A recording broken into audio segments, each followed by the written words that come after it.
Shalom, selamat pagi Bapak Ibu Saudara-saudari yang dikasihi Tuhan Yesus Kristus.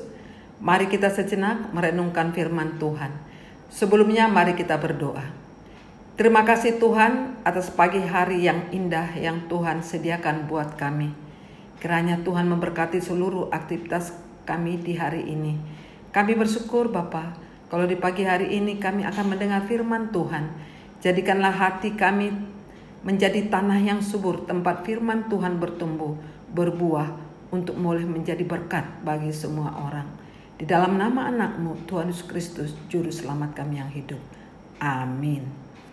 Bapak, Ibu, Saudara-saudari yang dikasihi Tuhan Yesus Kristus, firman Tuhan yang menyapa kita di pagi hari ini tertulis pada Lukas 8 ayat 21. Demikianlah bunyinya.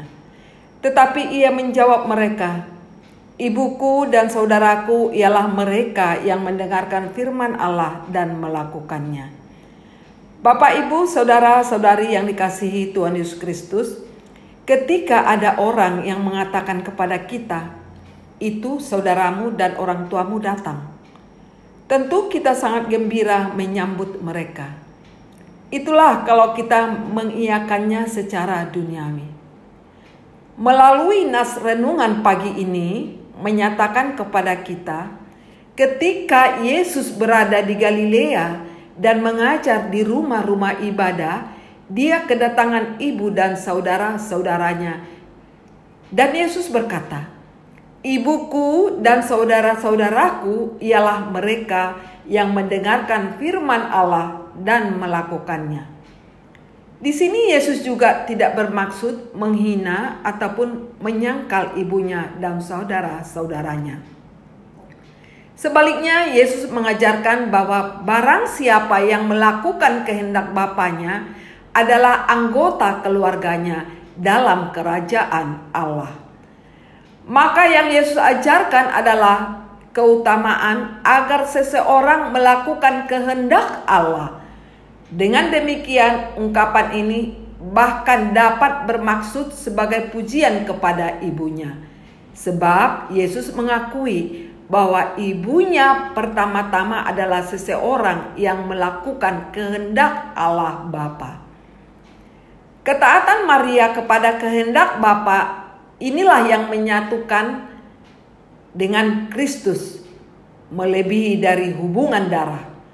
Maka ayat di atas tidak untuk diartikan bahwa Yesus menyangkal ibunya, melainkan untuk mengatakan bahwa ibunya lah yang layak untuk dihormati, bukan saja karena ia telah melahirkan Yesus, tetapi karena ia pertama-tama menaati kehendak Allah.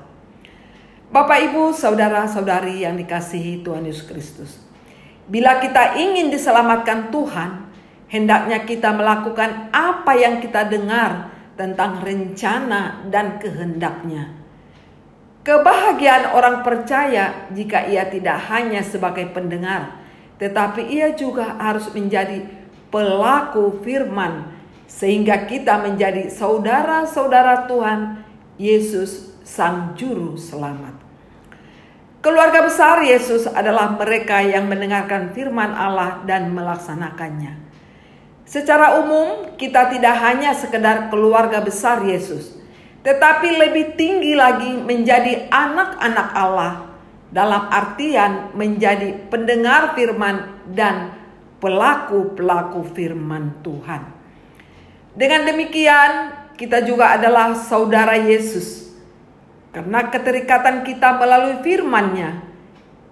Dengan kita mendengarkan dan melaksanakan firman-Nya, melalui ajarannya ini, Yesus mau menekankan kepada kita semua agar memikirkan relasi kekeluargaan kita berdasarkan ajaran Yesus, yakni kasih kepada sesama. Atas dasar ajaran kasih ini pula, maka diwajibkan saling mengasihi antar sesama dan tidak saling memusuhi. Tuhan berulang kali menegaskan betapa pentingnya mendengarkan firman Allah. Para pendengar firman Allah digambarkan seperti tanah yang subur. Mereka laksana pelita yang cahayanya dapat terlihat dan dinikmati oleh banyak orang.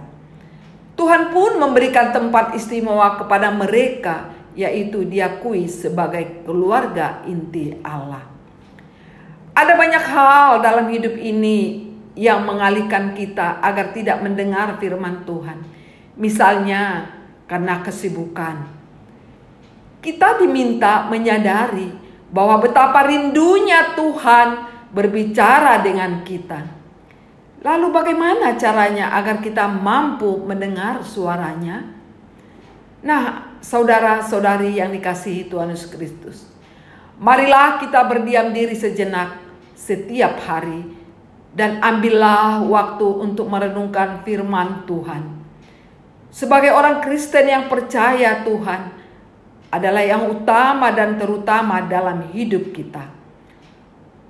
Oleh karena itulah kita mesti memberi waktu mendengar firman-Nya dan melakukannya.